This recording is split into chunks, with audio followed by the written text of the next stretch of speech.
Car Cast. Let's talk about removing all excuses. Let's try. Get down.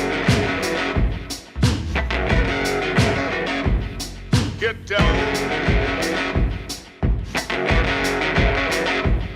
Get down.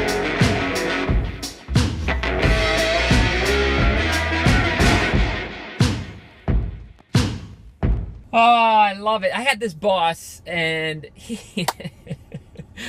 guy makes me laugh just thinking about him. He was, I learned a lot from the guy. He was a bit of a character, but he was a marketing leader. He had kind of a contentious view on sales. Ironic, because he moved on into a sales position afterwards, but he had this kind of a collaborative tension between sales, and he used to suggest to the team that he led, of which I was a member, look, we are in the excuse removal business.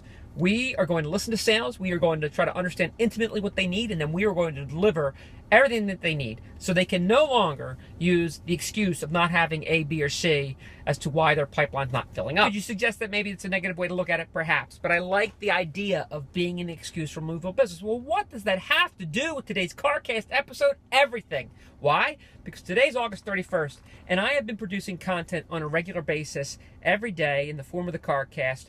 So I've done 31 episodes upon this release. Now, I set out to do it. I'm going to get into maybe a little bit about what I learned over that course of that time, but here's the biggest thing. I run my own business, but I am a one-man band. Now, I'll outsource some things when I need it, but I don't have a virtual assistant. I don't have a team. It's me developing my business and driving it. So in the course of that time, I've also been reaching out, doing prospecting, doing proposals, trying to lock down new business. I've written a couple blog posts, appeared on a couple of other podcasts, interviewed people for my podcast. I produced one of my new podcasts, yet I was still able to secure time to do what we're doing right here. The point is that there is no excuse for a consistent content creation in a way that drives more attention, that gains more attention, and allows you to connect with your audience in a way that walks you into a sales opportunity. On this Facebook group that I belong to, I think it's called Social Media Mastermind, somebody posed the question this morning, what company do you think is using video great? And a lot of responses were more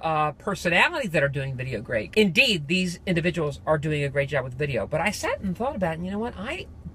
There's one example I know of a company kicking ass with video, and I'll give it to you in a second. But I'm here to tell you, I work with big and large companies, solopreneurs, entrepreneurs almost every day. Not a one of them is committed to a video strategy. Not a one.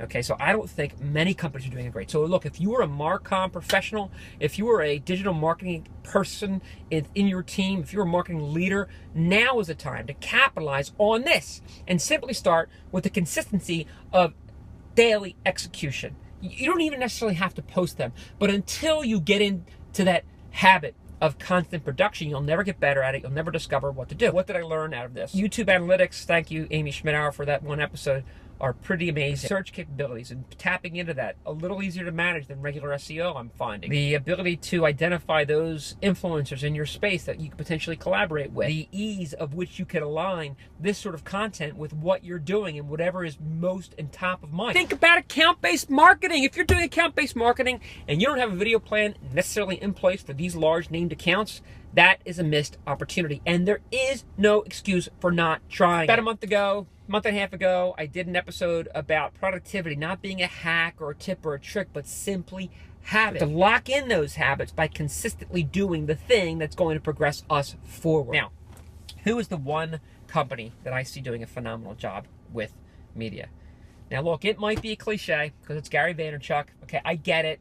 People that don't understand what he's doing think he's just all this brash hustle stuff, and certainly has that element of it. The reason you even know him, if you know him, is because over 11 years ago, he started a show on YouTube about wine, right? And now he's got a gigantic media advertising company, VaynerMedia, and he himself has built that through the intelligent use of video. And it's been all video. Not that he hasn't dabbled in other areas or managed social media well, but everything he's done has been foundationally organized around video. He's owned it, right? And he's owned it to grow his business. And he's selling his services through that effort.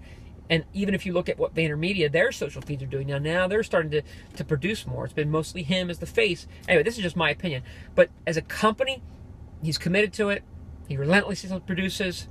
And that's who I think does an awesome job with it. I think you ought to do some of that. I think you ought to tune into his channel. I think you ought to go back and watch the last 2 years of Ask Gary V. Pick like one episode a month. Go look at his daily V from day one up until now. Again, maybe one episode a month, and get an idea of what he's doing. And look beyond the hustle and the entrepreneur stuff, and look beyond that, because it's deeper. It is capturing media attention through consistent, constant, relentless, personal communication by leveraging these free platforms that are available for the use. I know I'm going on, I know, but I'm excited because it's a milestone today. It's a milestone. I'm here. I'm excited about it. Thank you.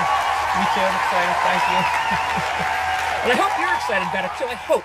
My hope is this, that maybe one little episode, one fraction of one moment of the CarCast has inspired you to take some kind of action, okay? To look at things a little bit differently, to be more committed to figuring out the habits that you have today and how you necessarily need to improve and change those habits to produce more, to get better acquainted with your marketplace, to communicate more effectively with those that you seek to communicate to develop this idea of service and looking to truly and sincerely serve those that you are hoping to serve.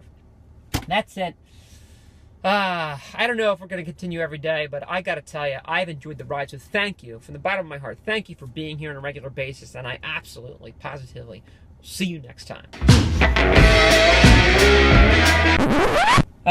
Truth of the matter is, milestone for me, it might not be for you, because this quite possibly could be the first episode that you've ever tuned into. But guess what? We're here with a lot of frequency, and I'm happy that you're here, and I'm hoping you'll join me again on a future ride. So subscribe.